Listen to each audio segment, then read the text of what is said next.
धुळ्यातून भाजप मराठी माणसाला हिंदू समजत नाही का असा सवाल उद्धव ठाकरे यांचा। फडणवीस हिंदू आहेत की नाहीत हे सांगावं असं उद्धव ठाकरे म्हणालेले होते। तर उद्धव ठाकरेंना मत म्हणजे जिहाद याला मत असं नितेश राणे यावरती म्हणतायत।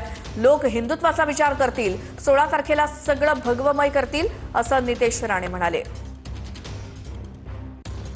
की मुंबईचा महापौर मराठी होईल। भाजप काय म्हणते, मुंबईचा महापौर हिंदू होईल। म्हणजे याचा अर्थ भाजप मराठी माणसाला हिंदू समजत नाही का? मग देवेंद्र फडणवीस हिंदू आहेत की नाही हा एक प्रश्न झाला।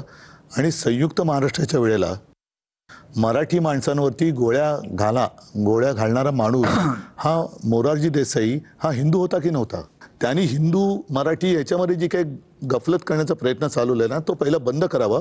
आणि देवेंद्र फडणवीस यांनी सांगावं की मराठी आणि हिंदू म्हणजे काय, मराठी हिंदूच आहे। लोकसभेच्या निवडणुकीच्या नंतर उद्धव ठाकरेच्या उमेदवारांनी ज्या पद्धतीने हिरवा गुलाल उडवला, तर सर तनसे जुदाचे नारे दिले, पाकिस्तान जिंदाबादवाले नारे दिले, ते महाराष्ट्राची, मुंबईची आणि महापालिकेची शहरामध्ये राहणारी जनता विसरलेली नाही आहे।